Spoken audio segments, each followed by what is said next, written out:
Hello everybody, welcome back to our new lesson. Today I'll talk to you about sentence construction, sentence structure with can. আমরা ক্যানটাকে use করে sentence কিভাবে গঠন করতে পারি এই নিয়ে আজকে কথা বলবো।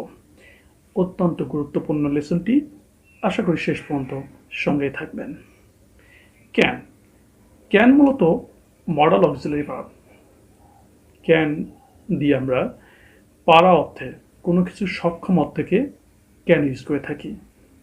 ওকে, ক্যান দিয়ে আমরা যখন সেন্টেন্স তৈরি করি তখন আমরা ক্যানের সঙ্গে যদি আমরা আমাদের প্রতিনিয়ত জীবনে যে প্রোনাউনগুলোকে ইউজ করে থাকি সেগুলো যদি আমরা জুড়ে দিই তাহলে সুন্দর অর্থ আমরা পেতে পারি সেন্টেন্স কনস্ট্রাকশন করতে গিয়ে। ওকে, আসুন দেখা যাক। আমরা এখানে কাজ করব কয়েকটি প্রোনাউন নিয়ে।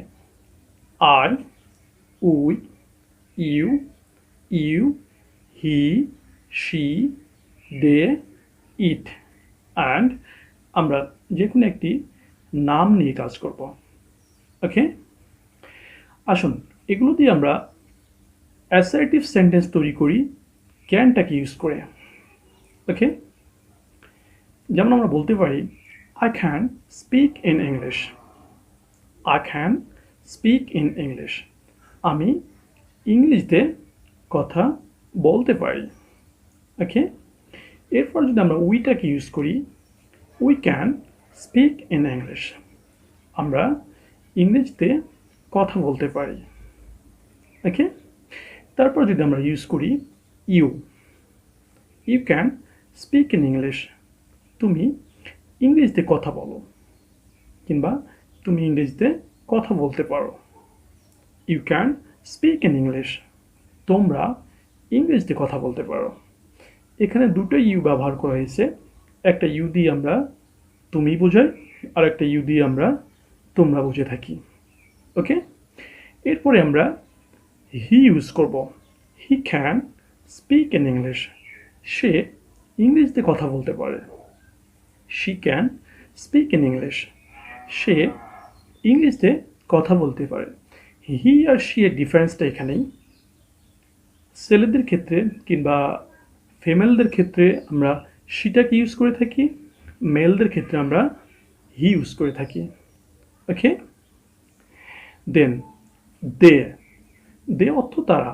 দে ক্যান স্পিক ইন ইংলিশ। তারা ইংরেজিতে কথা বলতে পারে। ওকে, এরপর আমরা ইটটাকে ইউজ করব। It can speak in English. ইহা ইংলিশতে কথা বলতে পারে। এটা কোনো একটা গ্যাজেট হতে পারে। ওকে, নেম, আমরা আমাদের নামগুলোকে ইউজ করতে পারি। আমি এখানে রানা নামটাকে ইউজ করতে পারি। Rana can speak in English. Rana ইংরেজিতে কথা বলতে পারে। ওকে, এটা গেল অ্যাসার্টিভ সেন্টেন্স। আমরা যদি নেগেটিভ সেন্টেন্সটাকে এভাবেই শুধু ইউজ করি তাহলে এই ফরম্যাটটা কেমন হতে পারে? I can't speak in English. আমি ইংরেজিতে কথা বলতে পারি না। We can't speak in English. আমরা ইংরেজিতে কথা বলতে পারি না। You can't speak in English. তুমি ইংরেজিতে কথা বলতে পারো না। You can't speak in English. তোমরা ইংরেজিতে কথা বলতে পারো না। He can't speak in English. সে ইংরেজিতে কথা বলতে পারে না। She can't speak in English. সে ইংরেজিতে কথা বলতে পারে না। ওকে, they can't speak in English.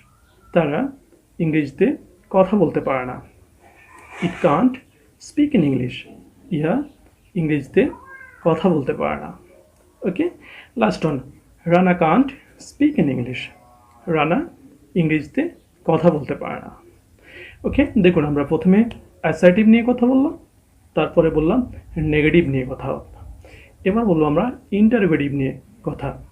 Interrogative বলতে আমরা কি বোঝাই? কোনো কিছু প্রশ্ন করাটাকে আমরা ইন্টারোগেটিভ বলে থাকি। ওকে, তাহলে এখানে ইন্টারোগেটিভের ফরম্যাটটা কেমন হতে পারে? Have a look. Okay, can I speak in English? Can I speak in English? আমি কি ইংরেজিতে কথা বলতে পারি? Can we speak in English? আমরা কি ইংরেজিতে কথা বলতে পারি? Can you speak in English? তুমি কি ইংরেজিতে কথা বলতে পারো? You can you speak in English? তোমরা কি ইংরেজিতে কথা বলতে পারো? Can he speak in English? সে কি ইংরেজিতে কথা বলতে পারে? Can she speak in English? সে কি ইংরেজিতে কথা বলতে পারে? Can they speak in English? তারা কি ইংরেজিতে কথা বলতে পারে? Can it speak in English? ইহা কি ইংরেজিতে কথা বলতে পারে? Can Rana speak in English? Rana কি ইংরেজিতে কথা বলতে পারে? দেখুন, সবগুলো ছিল প্রশ্ন। আমি কথা বলতে পারি কিনা সেই বিষয়টুকু নিয়ে। এবার লাস্ট যে ফরম্যাটটুকু সেটা আমরা কথা বলবো ইন্টারোগেটিভ নেগেটিভ নিয়ে। আসুন দেখে নিই ইন্টারোগেটিভ নেগেটিভে ক্যানটাকে কীভাবে ইউজ করা হয়ে থাকে। Okay, can't I speak in English? Can't I speak in English? আমি কি ইংরেজিতে কথা বলতে পারি না? Okay, can't we speak in English? আমরা কি ইংরেজিতে কথা বলতে পারি না? Can't you speak in English? তুমি কি ইংরেজিতে কথা বলতে পারো না? Can't you speak in English? তোমরা কি ইংরেজিতে কথা বলতে পারো না? Can't he speak in English? সে কি ইংরেজিতে কথা বলতে পারে না? Can't she speak in English? সে কি ইংরেজিতে কথা বলতে পারে না? Can't they speak in English? তারা কি ইংরেজিতে কথা বলতে পারে না? Can't it speak in English? ইহা কি ইংরেজিতে কথা বলতে পারে না?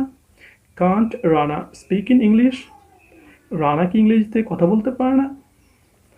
সো আশা করি এই লেসনটি আপনাদের সুন্দর করে বুঝিয়ে দিয়েছে সেন্টেন্স কনস্ট্রাকশনটুকু কীভাবে করতে হয় ক্যান ইউজ করে।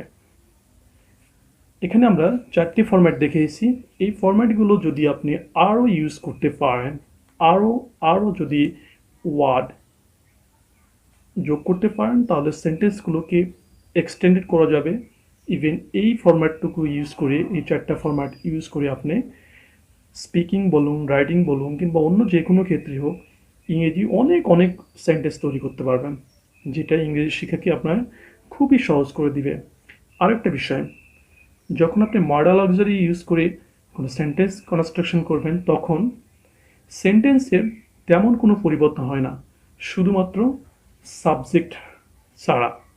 দেখবেন ভার্বগুলো ঠিকই আছে, আর অন্যান্য জিনিসগুলোকে যদি আপনি অ্যাড করতে পারেন তাহলে সেন্টেন্সটা খুব ইজি হবে।